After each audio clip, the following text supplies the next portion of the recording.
Pintu teater 1 telah dibuka. Para penonton yang telah memiliki karcis dipersilakan memasuki ruangan teater. Halo para jomblo yang budiman, gimana kabar kalian di musim penghujan ini bro? Masih suka pakai sempak doang sambil main hujan-hujanan di bawah talang air tetangga? Berjumpa lagi dengan Gembul Cerit, Gembul punya cerita. Hari ini kita akan mereview sebuah film action yang berlatar belakang pada Perang Dunia Kedua, yang diperankan oleh saya sendiri, Peter Ho. Yang mana film ini mengisahkan perjuangan pemburu babi hutan yang bergabung dengan tentara untuk membasmi para penjajah di negaranya. Tak lupa kami ingatkan untuk share, subscribe, like, komen, serta bunyikan lonceng notifikasi untuk mengikuti video dari kami selanjutnya. Tanpa berbasa-basi lagi, langsung saja kita gaspol kisahnya. Guys, berjumpa lagi dengan Gembul CC. Hari ini kita akan selamat datang di channel Alif CC. Hari kita lagi mau konten guys. Di sebuah hutan di puncak gunung, seorang pemburu yang bernama Mu Liang Feng sudah mangkal di atas pohon dari malam hari, sedang siap memburu mangsanya seekor babi hutan, atau kalau di Jawa suka disebut dengan celeng, mendadak dikejutkan dengan pesawat terbang yang jatuh.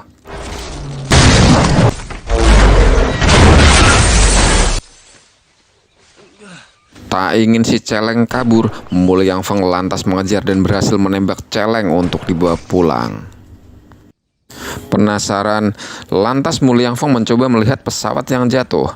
Pesawat yang jatuh dipiloti seorang tentara Amerika yang mengemban misi untuk menyebarkan pamflet atau poster tentang peperangan Amerika melawan Jepang. Mu Liang Feng menolong si pilot dan tak lupa mengamankan pistolnya, takut jangan sampai pistol dipakai untuk menjedor dirinya.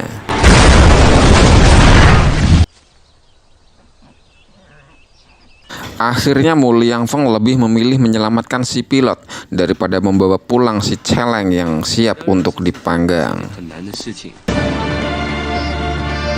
Berpapasan dengan rombongan pengungsi, lantas Mu Liang Feng meminta tolong karena dirasa encoknya juga mulai kumat, dan seorang wanita lantas menyediakan beca untuk membawa si pilot pesawat terbang ke tempat penampungan terdekat.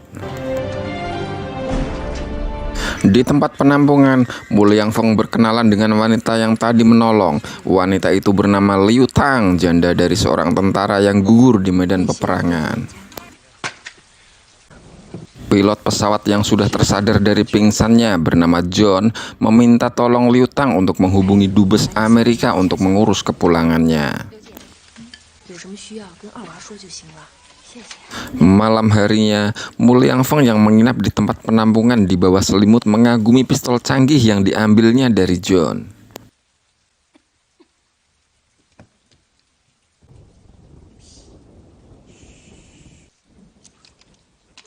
Saat John terbangun dari tidurnya karena tidak enak hati, Mu Liang Feng akhirnya mengembalikan pistol ke pemiliknya. Pistol ini bernama Colt 45 atau lebih tenar dengan sebutan M1911 atau Colt 1911. Pada versi awal atau originalnya, pistol ini didesain pada tahun 1911 oleh seseorang yang bernama John Browning. Dia adalah seorang penemu dan pengembang senjata api yang legendaris di Amerika. Pistol ini mempunyai 7 peluru dengan kecepatan tembak 253 meter per detik dan jarak tembak efektif adalah 50 meter. Pistol M1911 telah digunakan di hampir semua peperangan dari Perang Dunia Pertama sampai dengan sekarang. Esok harinya, John melatih Mu Liang Feng menggunakan senjata pistol.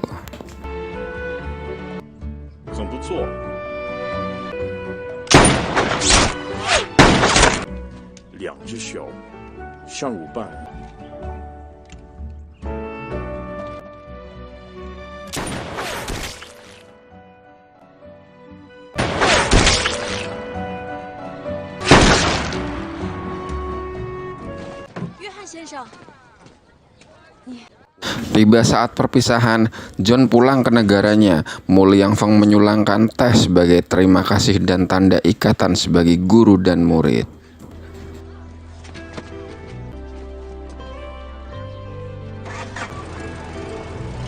Dan tak lupa, John memfoto Mu Liangfeng dan Liu Tang untuk kenang-kenangan.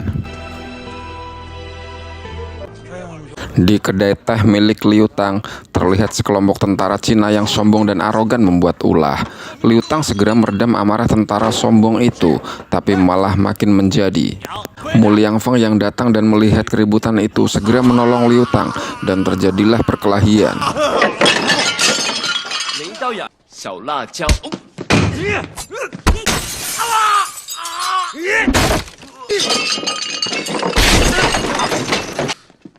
Saat datang pimpinan atau komandan tentara itu, Mu Liangfeng ditangkap untuk dibawa ke markas. Liu Tang yang menggunakan nama pendiang suaminya sebagai tentara dengan pangkat komandan pun tak bisa menolong Mu Liangfeng. Di dalam perjalanan menuju markas tentara bersama para tentara lainnya, Mu Liangfeng yang sebagai pemburu mengagumi senjata yang dipegang oleh seorang tentara.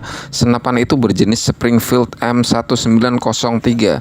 Senapan jenis ini dibuat pertama kali pada 1900 oleh sebuah perusahaan Amerika yang bernama Springfield Armory. Springfield M1903 mempunyai berat sekitar 4 kg dengan jumlah amunisi sekali isi sebanyak 5 butir peluru dengan kecepatan tembak 853 meter per detik dan akurasi pada jarak tembak efektif pada 1,1 km dan jarak tembak maksimum pada 5 km. Springfield M1903 telah digunakan para sniper semenjak Perang Dunia Pertama, Perang Vietnam, Perang Dunia Kedua, dan Perang Korea. Tiba-tiba seorang sniper Jepang menembak sopir truk yang berada di paling depan.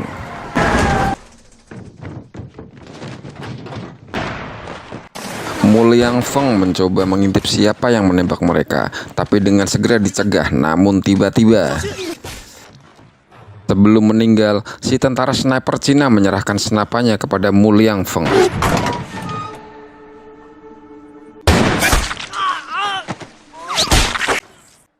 Mu Liangfeng segera meraih senapan dan membebaskan tangannya dari ikatan.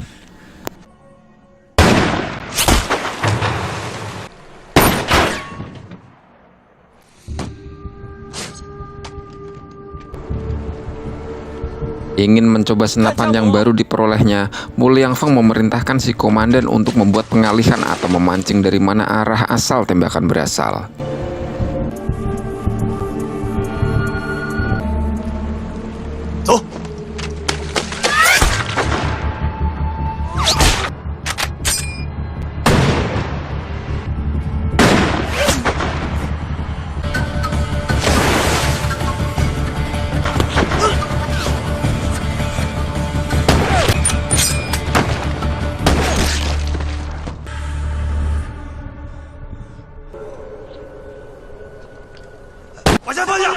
Setelah adu tembak, Mu Liangfeng kembali ditangkap dan dibawa ke markas untuk diinterogasi.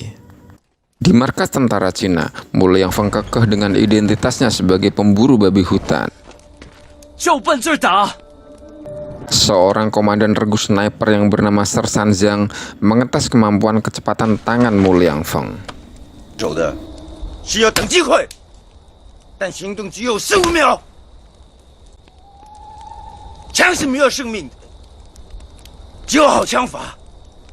Akhirnya Mu Liangfeng diminta untuk bergabung Sersan Zhang ke timnya sebagai sniper, dan Mu Liangfeng tetap diizinkan untuk memegang Springfield yang pernah dipakainya. Setelah bergabung dengan tentara sniper, misi pertama Mu Liangfeng bersama timnya adalah membunuh seorang Cina antek Jepang yang mengkhianati negaranya dengan memberikan semua informasi tentang satuan militer anti Jepang di kota Jingzhou. Di kota Jingzhou, mereka menyusup dengan menyamar sebagai warga sipil dan melihat kesadisan tentara Jepang membunuh para pasukan Cina.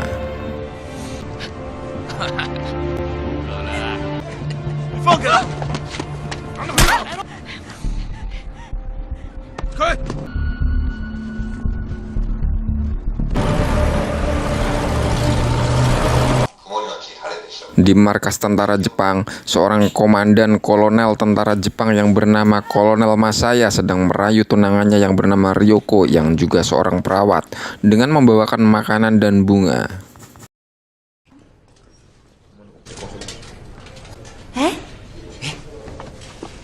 Li, arigato. Ryoko yang mulai melihat kepribadian Masaya yang bengis mulai menunjukkan rasa tidak suka dan akhirnya mereka pun bertengkar.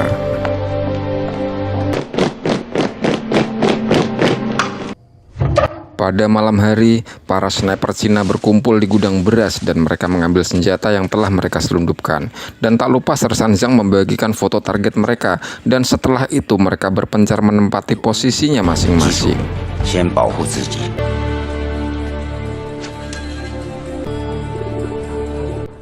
Di tempatnya bersembunyi, Mu Liangfeng sambil memakan kue beras bekal dari Liu Tang dihampiri rekannya yang bernama Agui, yang akhirnya mereka mengakrabkan diri. Agui yang bercita-cita ingin membuka sekolah, menyampaikan bahwa Mu Liangfeng akan mendapatkan upah untuk setiap kepala musuh yang berhasil ditembaknya. Di pagi harinya, saat Mu Liangfeng ngantuk berat, rombongan mobil target pejabat militer Jepang datang. Saat membidik, si target menyadari keanehan pada pantulan sinar matahari pada jendela kaca. Akhirnya, tanpa aba-aba dari Sersan Zhang, Mu Liangfeng langsung mengeksekusi si target.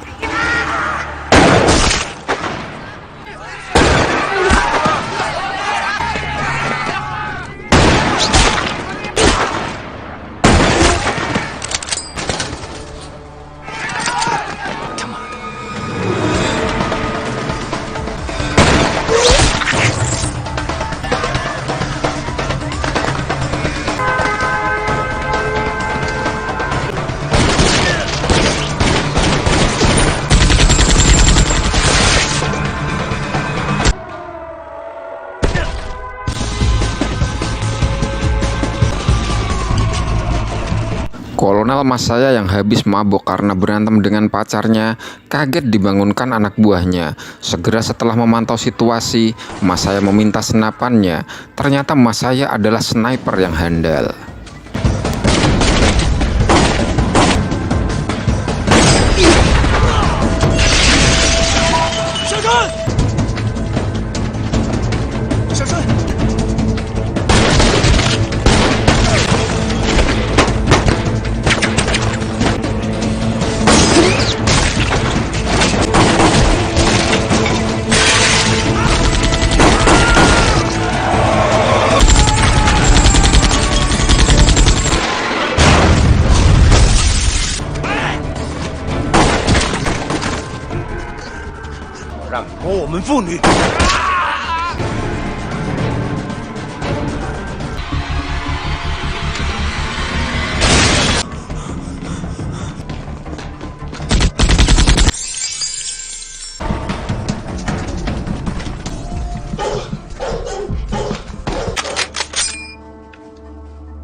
Mu Liangfeng yang lari ke jalan buntu dan terkepung ditolong oleh sekelompok orang pejuang gerilya Cina.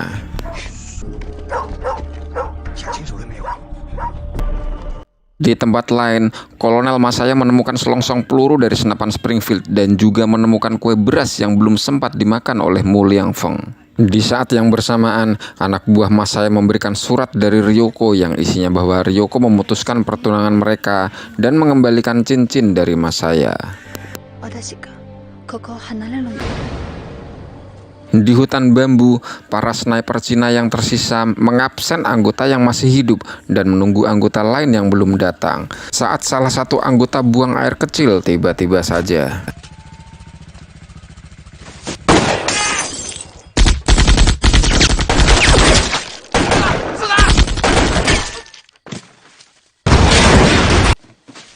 saat itu juga ternyata mereka ditolong oleh kelompok gerilya dan kelompok tersebut mengembalikan Mu Liangfeng ke timnya.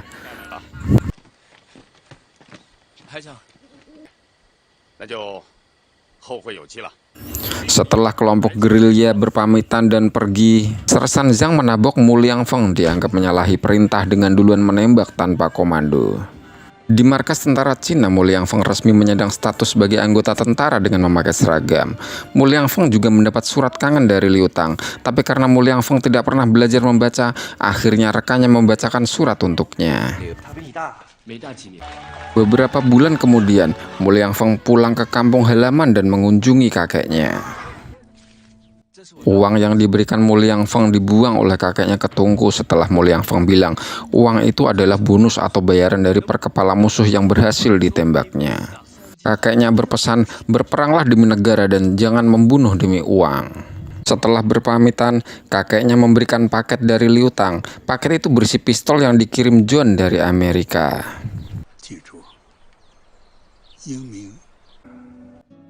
Mu Liangfeng bergegas dengan semangat menuju ke kedai teh Liu Tang.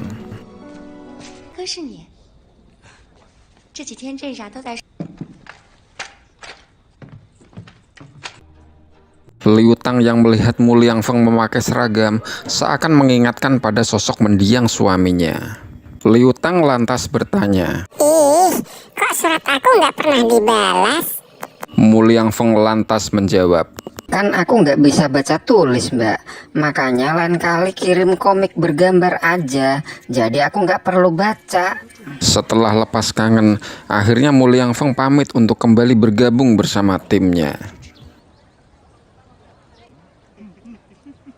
Liu Tang segera masuk kembali karena ada yang terlupakan. Sambil menunggu, ternyata Liu Tang memberikan senapan milik mendiang suaminya ke Mu Liangfeng. Dan tak lupa sedikit bekal untuk perjalanan supaya nggak perlu jajan lagi di warteg.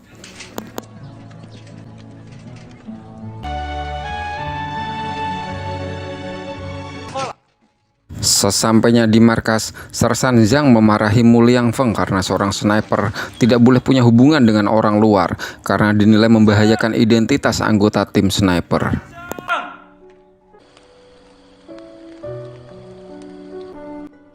Saat kembali bertugas, akhirnya Mu Liangfeng membuang surat dari Liu Tang.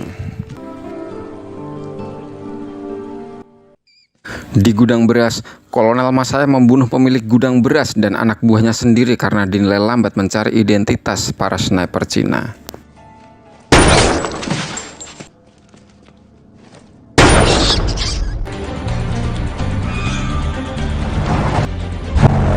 Dalam perjalanan tugas penyamaran menuju markas Jepang, tim sniper mampir ke kedai teh milik Liu Tang untuk membeli perbekalan. Liu Tang yang menyambut Mu Liangfeng ditanggapi dingin olehnya, yang akhirnya membuat janda kembang itu ngambek ngacak-ngacak sampah.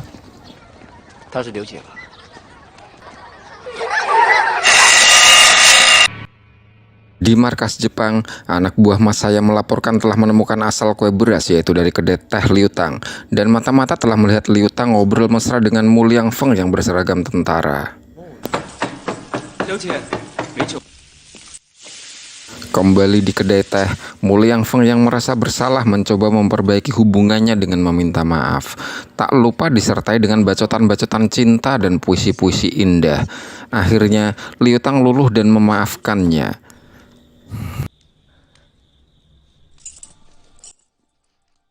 Dan adegan 17 tahun ke atas pun terjadi.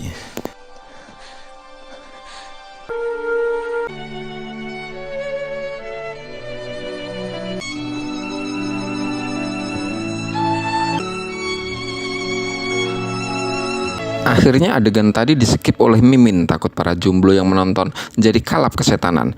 Pagi harinya, Mu Liangfeng berangkat berpamitan dengan Liu Tang, dan tanpa sungkan lagi, mereka menunjukkan kemesraan mereka di depan tim sniper yang lain.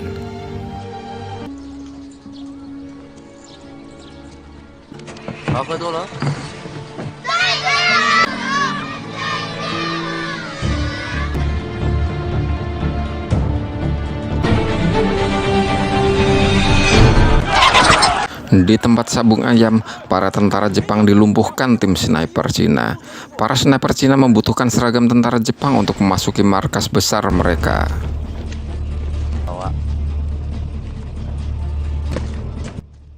Anggota sniper Cina yang menguasai bahasa Jepang berhasil mengelabui penjaga gerbang bahwa mereka membawa tawanan penting orang Cina. Setelah berhasil masuk, para sniper lantas bergegas memasang bom di gudang senjata tentara Jepang.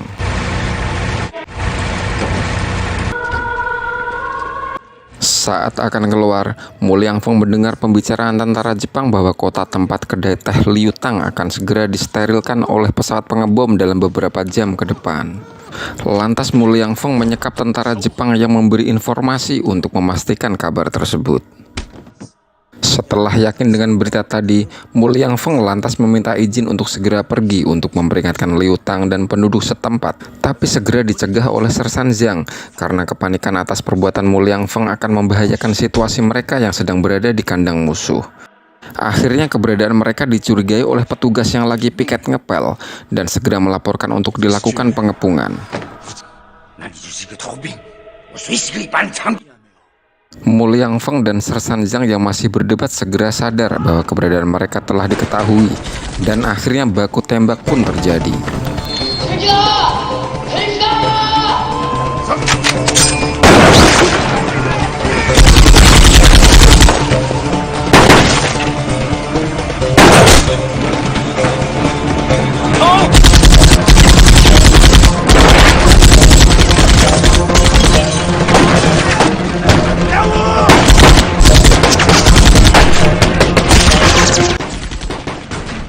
Saat terdesak, tim sniper berhasil menyandra Ryoko dan pasukan tentara Jepang tidak ada yang berani menembak karena takut akan kebengisan Kolonel Masaya.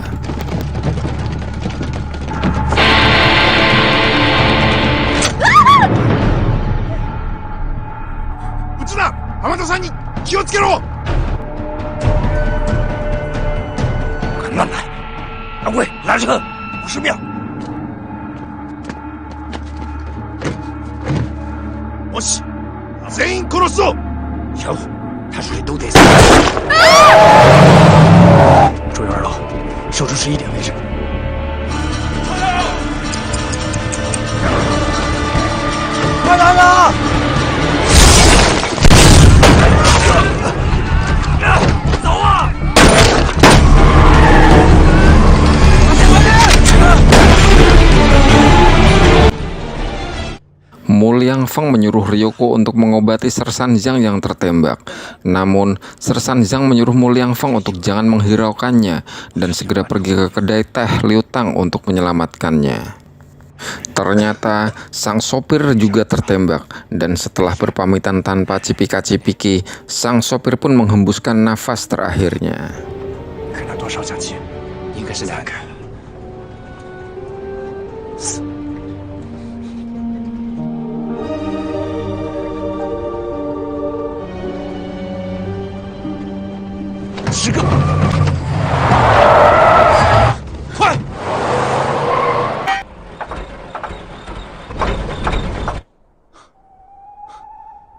Di kediaman Liu Tang, ternyata Kolonel Masaya telah mengincarnya dengan senapan.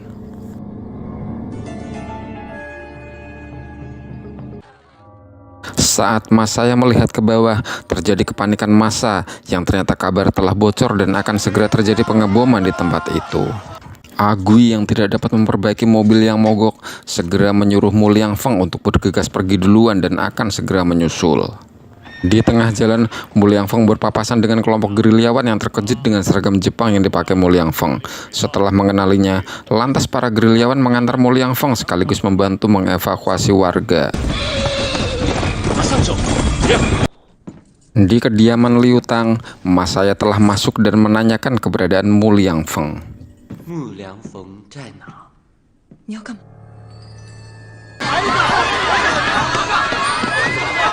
Mu Liangfeng yang telah sampai di kedai teh terlihat gelap dan sepi. Hanya ada piringan musik yang berputar dan sepotong kue beras. Namun tiba-tiba saja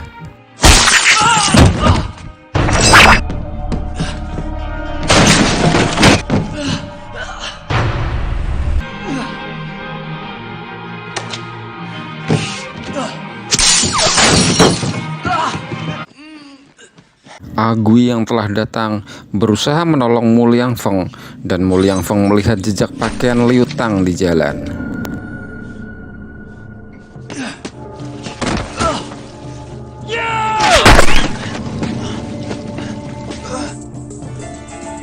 Anak buah Kolonel Masaya yang datang mengingatkan sang kolonel untuk segera pergi karena sebentar lagi pesawat pengebom akan melancarkan aksi.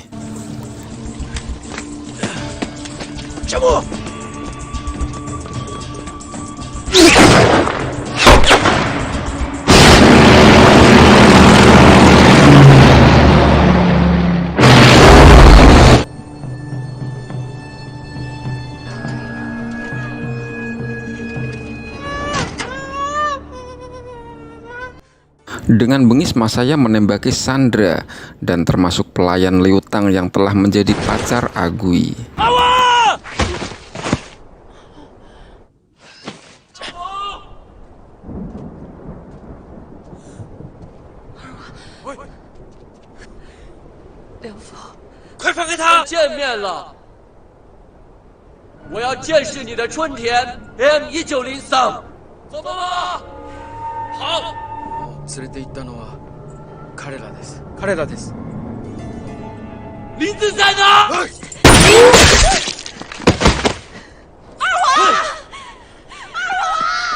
Kolonel Masaya tidak berani menembak Liutang dan Muliang Feng karena Sersan Zhang telah datang dengan menyandera Ryoko. Dan pertukaran sandera pun dilakukan.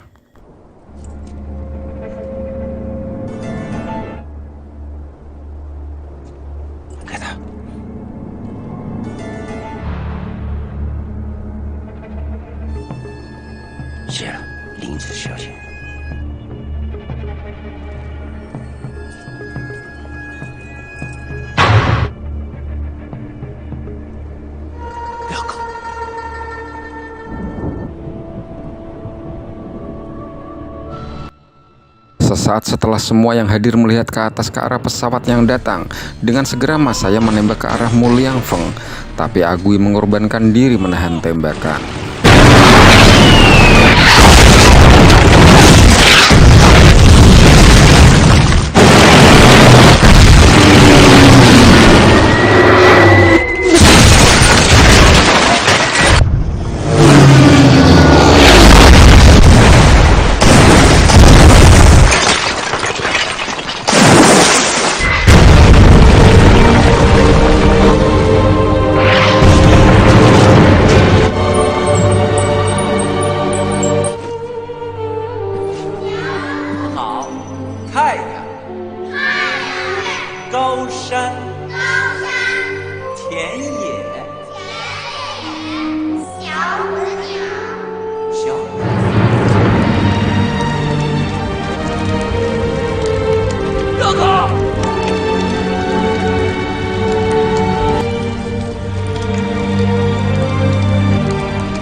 Karena seorang sniper tidak boleh berkedip ataupun memejamkan mata, maka Muliang Feng yang terus melek karena waspada, akhirnya matanya kemasukan debu saat ledakan terjadi.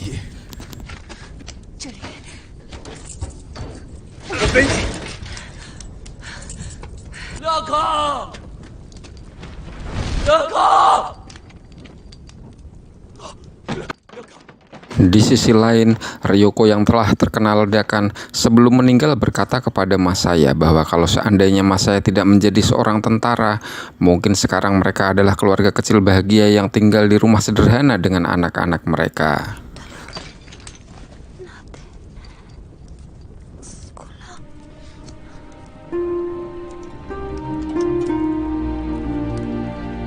Kita tak.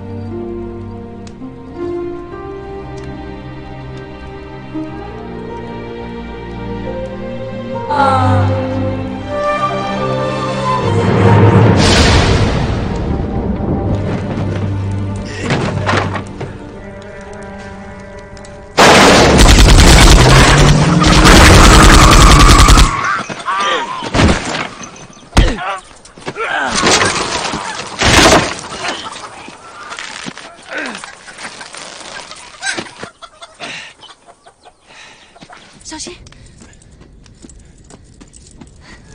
前面有躲的地方吗？前面有船。 Mu Liangfeng yang tidak dapat melihat sambil mengidung Liu Tang dan mengajarkan tutorial singkat cara menembak untuk bertahan hidup. 枪声回响，把嘴巴张大，就像舞伴，要配合。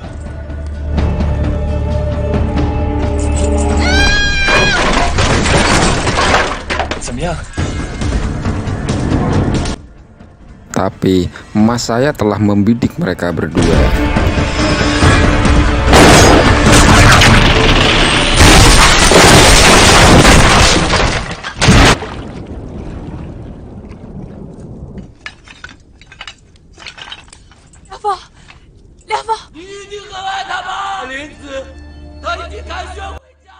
Setelah jatuh ke sungai, penglihatan Mu Liangfeng kembali pulih, tapi pistol pemberian si John telah kehabisan peluru.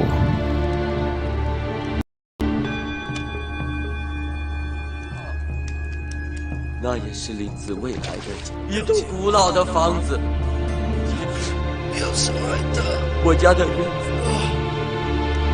那是由你们中国春天来的，也是一。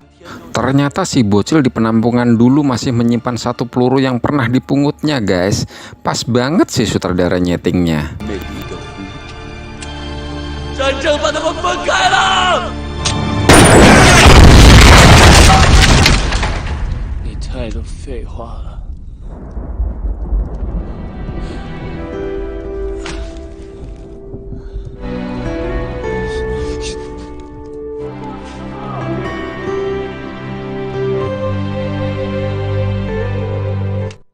Dan film pun berakhir.